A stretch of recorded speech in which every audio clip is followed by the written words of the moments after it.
Hi folks, this is Jason Moore with MTGOacademy.com, and we're going to be showcasing a deck. This deck you see before you in a few matches today. This is Mono Blue Cloud Post, and this takes a different approach than the other Cloud Post decks, the blue-red ones, the blue-black ones, and the mono-green ones.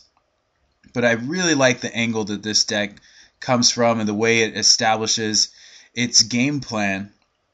And this is a deck that's been piloted by a number of people, not this particular list. This list is something I've come up with. But one of the main champions of the Mono Blue Cloud Post deck is a guy named New Plan. He's in my clan and a very good friend of mine. We tend to bounce ideas off of each other and play once in a while. And he's really brought this deck to the forefront.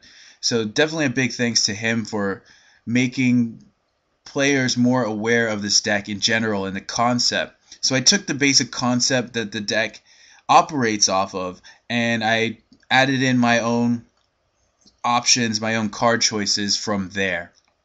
So let's talk about what this deck does and how it does it. Now you'll see with the blue-based Cloud Post decks, they splash red, they splash black, and that's because those colors are much better at removing opposing threats, removing creatures, and blue is not a particularly strong removal color. So by playing mono blue, what you want to do is you want to bypass that whole aspect of the game. You're not really interested in removing threats and putting creatures in the bin, in the graveyard. What you really want to do is delay the game.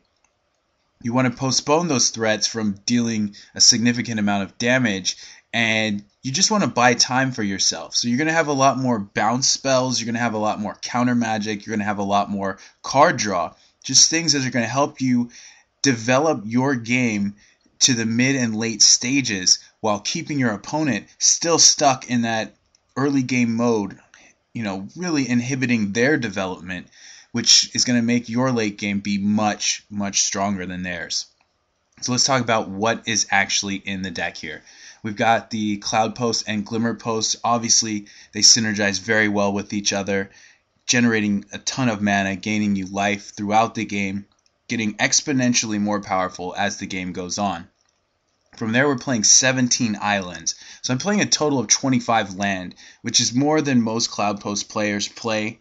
But I think that this number has actually been pretty healthy, pretty effective for me, and it's really kept me from getting too mana screwed in most of my games here. The one-drop slot, we really only have 3 copies of Expedition Map. So this creates a lot more consistency for the deck. Creates more redundancy. You have extra copies, essentially, of these Cloud Post and Glimmer Post lands. So whether you need to tutor up a Cloud Post or you need to gain some life with Glimmer Post, this really helps you do that. And it's not completely irrelevant if you draw these later in the game or earlier in the game. So having 3 copies is a pretty strong number. It makes sure that you don't have too many in your opening hand, but allows you to consistently at least see one during most games. On to the 2-drop slot. I said that we don't really want to remove creatures, but one thing I've done with my version of the deck is I've given myself a little bit of a backup plan or a little bit of a safeguard for certain creatures in the format. So we do have 1 Curse of Chains in the main deck. This is just going to remove any really problematic creature, but we're not going to see multiples of it in a given hand. So against an open field, just having 1 of this card, not going to be terrible most of the time. We've also got 2 copies of Echoing Truth. Primarily this is a preemption against Empty the Warrens, but it also has applications against many other decks in the field. Cards like Squadron Hawk, any multiple creatures that you're facing down. Sometimes you can even bounce multiple serrated arrows on your side of the table, which is a great value play. And then in counter magic, we've got a single Deprive along with 4 counterspell. The Deprive is essentially a 5th counterspell, and it's a one-of because you really don't want to see multiples of this in your opening hand ever. You probably don't want to see multiples of this card in a given game because of the drawback of bouncing a land to your hand. The benefit is this deck can use that drawback as a bonus by replaying a Glimmer Post and gaining essentially, who knows, upwards of 4, 5, or more life. For Counterspell in a mono blue deck, we can consistently play this, which is really nice, and obviously the best Counterspell that exists. And then we're supplementing some of our card draw early game with Accumulated Knowledge, which is an instant speed 2-mana spell that exponentially becomes more and more effective, nets you more cards, more card advantage. So this allows us to play our turn 2 with the option of leaving up a counter spell, and then if we don't need to use the counter spell, we can start drawing cards. So it's a card that I've been happy with, and it's really nice to see that third, even the second copy, it becomes very much more efficient than most draw spells you'll find. On to 3 drops, we're playing 3 Compulsive Research, and this is something a bit more unique to my list. I was finding that I was lacking in the card advantage department in a number of games. So this kind of replaces something like Seagate Oracle, which replaces itself but doesn't ever put you ahead on cards. Now, Compulsive Research does that for you, and it allows you to ship away any extra lands you might have in hand, and becomes a good target for Archaeomancer later in the game. A single Capsize, which is a win condition. It's an endgame finisher. Infinite bounce, essentially, is what it does. You can use it on your own permanents or on your opponents. Sometimes this is a win more card. Sometimes it's not necessary. But I think in certain matchups, you're going to want to start having some inevitability using the Capsize. So it's in here for now. I can't promise it'll always be in here, but we'll see.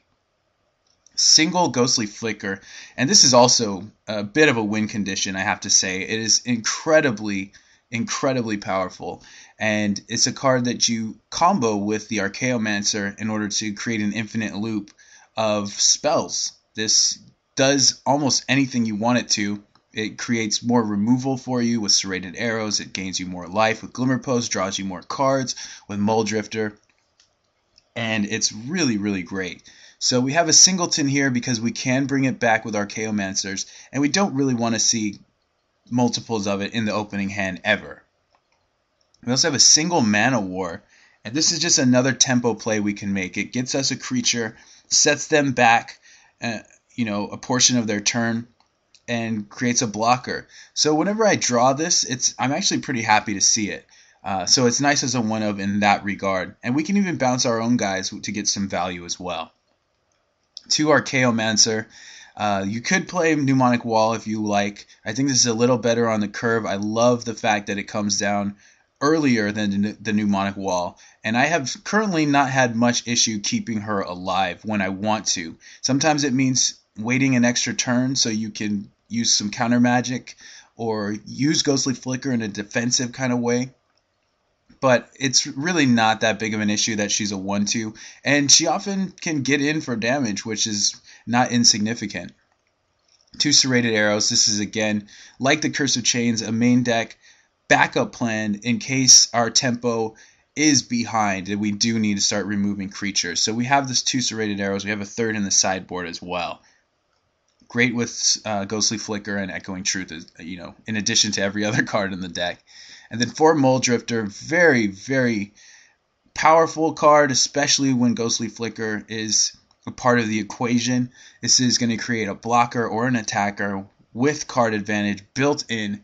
Very effective. I like it as a 3 of or a 4 of in most Cloud Post decks. I think in this one it's definitely a 4 of. Ulamog's Crusher, just a win condition that can quickly spiral the game out of control and take the game over. Quick Clock with Vindicate built into it, so not really much to say other than that. One of the biggest creatures in the format, and you could be playing multiples. I think 1 you're not going to be too upset with, though. Got some additional counter magic here. We've got 2 copies of Condescend, which with this deck you tend to have a lot more mana than your opponent, so you can typically resolve this to counter your opponent's spell and get the Scry 2 ability, which is just another added bonus here.